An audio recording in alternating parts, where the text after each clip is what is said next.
Hi, welcome to Two Rocks Tarot, and today I am going to do a walkthrough of the Malefique Lenormand by Gniedmann, who is also, of course, the wonderful creator of the Tarot Nuages, which I have already done a walkthrough of, and I shall put a card up there if I remember.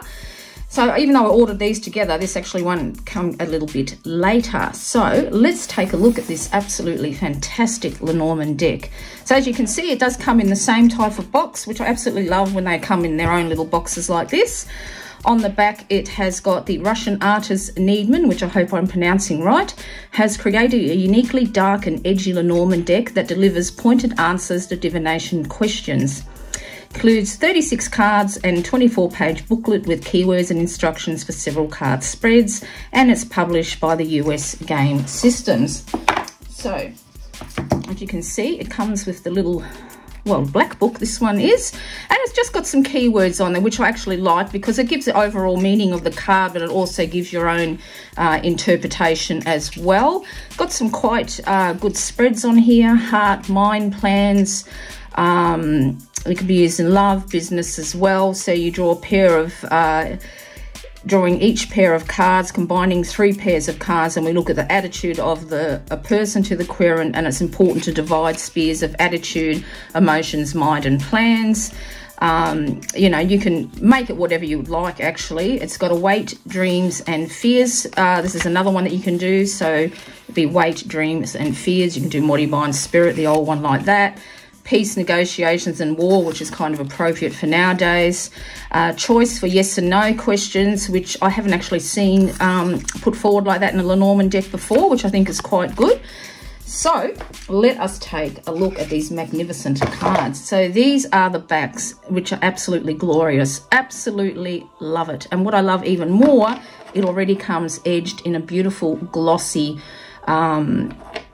black. Absolutely adore it. And so the cards themselves, as you can see, are quite glossy, but I don't mind that.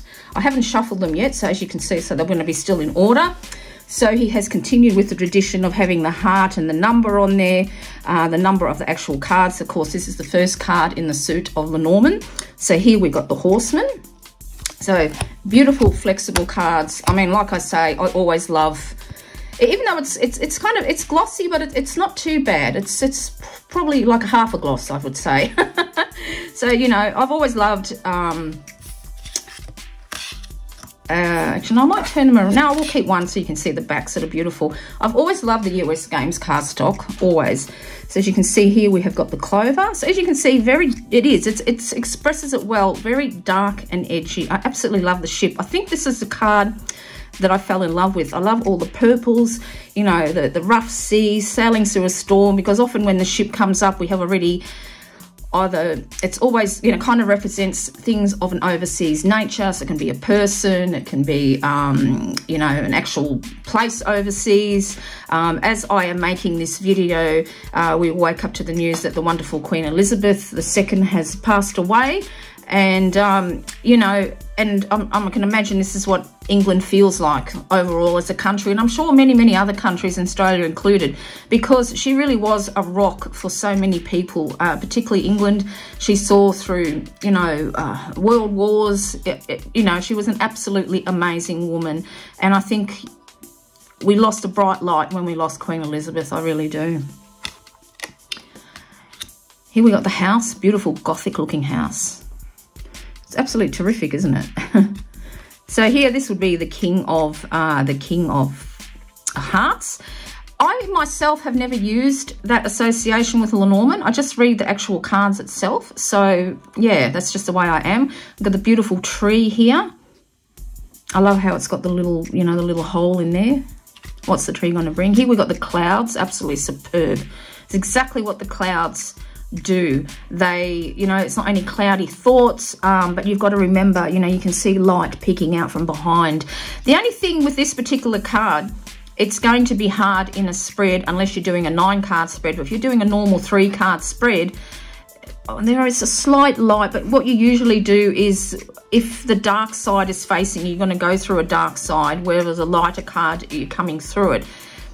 it's going to be hard to perceive with this particular deck, because unless it's, you know, one on the bottom and one on the top, because that's the lightest bit, but there's lights on either side, so that's probably the only thing. But, you know, when you've been reading a long, long time, you can actually know what it's pertaining to. Here we've got the snake, which is absolutely wonderful, poised, ready to strike, many barbs on that pointed tongue there. Because sometimes, even though the snake can actually represent one person, but, you know, this snake has been poisoning quite a few people here. It's got a lot of barbs on that tongue. Here we have the coffin.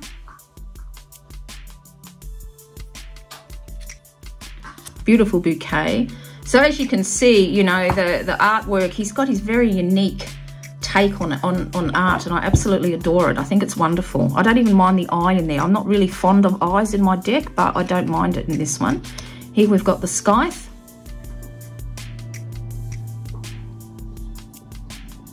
So often with the scythe, it's depending where the point, you know, are you cutting something off, or are you reaping something towards you as well? I like the way it's almost got blood there, because, you know, sometimes we have to bleed before we get better or see something, you know.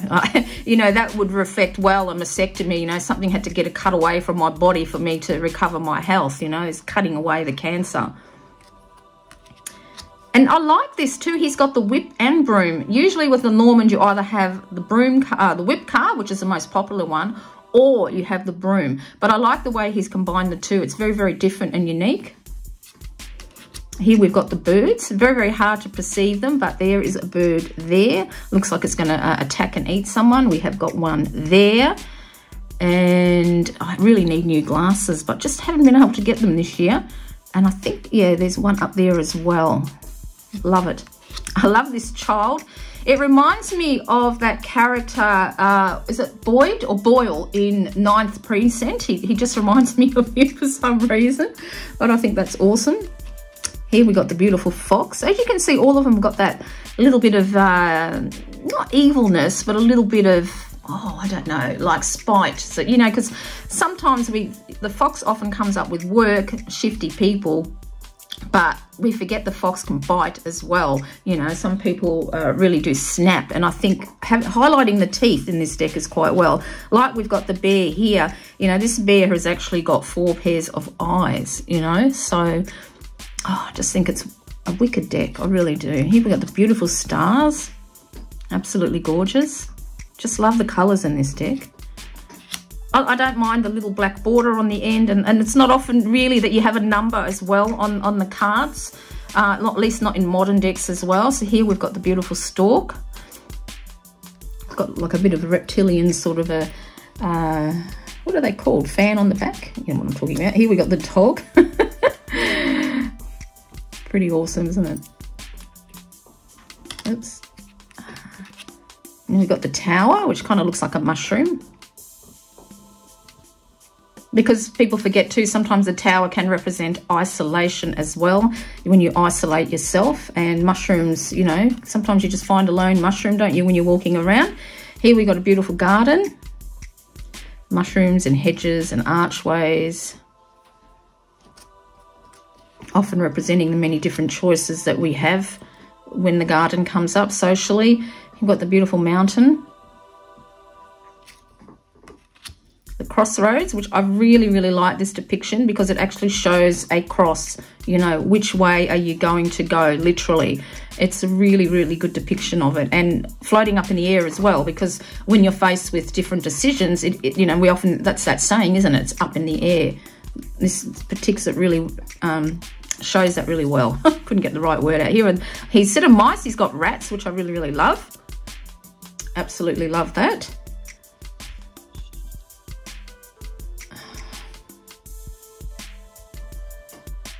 I don't know if that come up, but here we've got the rats instead of mice, which I really, really love. I had a phone call, which was funny because I've got this on Do Not Disturb.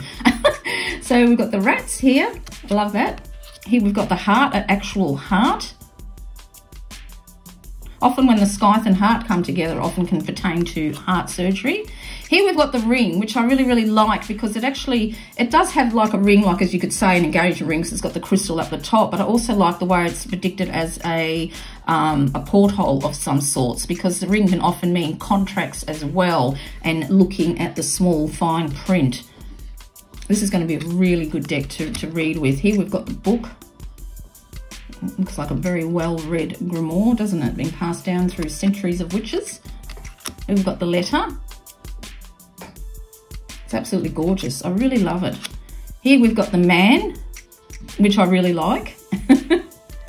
And we've also got the women as well. And what I like is he's kept the tradition of having them facing, because if you're asking about a relationship reading and they come up like that back to back, you know that the relationship isn't going all that well. So I like the way he's kept that traditional aspect in the Lenormand in the deck, because a lot of decks don't do that. They face the same way, which is, you know, really hard.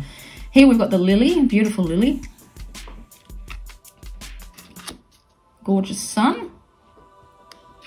And the moon, which is of course the, what's the picture on, oops, on the box there. The key. The fish, I love the fish card. This one here with the 3 eyes. I think this deck would go really, really well with the Twisted Tarot Tales. I think this would be absolutely awesome, as well, of course, with its own deck. Here we've got the beautiful anchor. And the final card is the cross. So there you have it, the Malefique Lenormand. I'm hoping I'm pronouncing that right. So I just want to see how it shuffles, and as I thought, I'm a terrible shuffle, but it actually shuffles like a dream. So, and of course I've knocked the screen there. So it shuffles really, really well. And I think I'm going to really enjoy reading with this deck. And yeah, I think it's going to be absolutely awesome. So thank you for watching. Please give me a like and subscribe if you feel inclined to. And until next time, this is Tracy. Don't